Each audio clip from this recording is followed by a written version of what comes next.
নগরুকড়া থেকে হরিণঘাটা যাওয়ার রাস্তাটা দেখো বন্ধুরা, এত কুয়াশা, মানে 10 মিটার দূরের কিচ্ছু দেখা যাচ্ছে না। আর এর মধ্যে গাড়ির স্পিড তোলাই যাচ্ছে না, একেবারে আস্তে গাড়ি চালাতে হচ্ছে।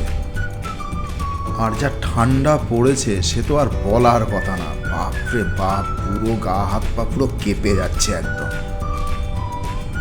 এখন আমরা বড়জাগুলি ক্রস করে যাচ্ছি কাপামোড়ের দিকে। কাপামোড়ে গিয়ে আমাদের কল্যাণী এক্সপ্রেসওয়ে নিতে হবে। সেই এক্সপ্রেসওয়ে ধরে আমরা কিছু দূর গিয়ে তারপরে দেখছি কোন রুটে যাওয়া যায়, কোন রুটে গেলে রাস্তাটা ভালো পাবো সেটার লোকজনকে জিজ্ঞাসা করে তারপরে যেতে হবে। কুয়াশার যা অবস্থা, সত্যি মাথা নষ্ট। বাপরে বাপ, অবশেষে সূর্যি মামার দেখা মিলল।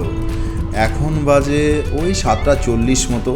তো এখন সূর্যি মামার দেখা মিলল। এখন আমরা এই কাপামোড়ের দিকে যাচ্ছি। তো সূর্যি মামার দেখা মিলে খুবই ভালো লাগছে, একটু গরম গরম ফিল হচ্ছে, বেশ ভালো লাগছে বাইক চালাতে।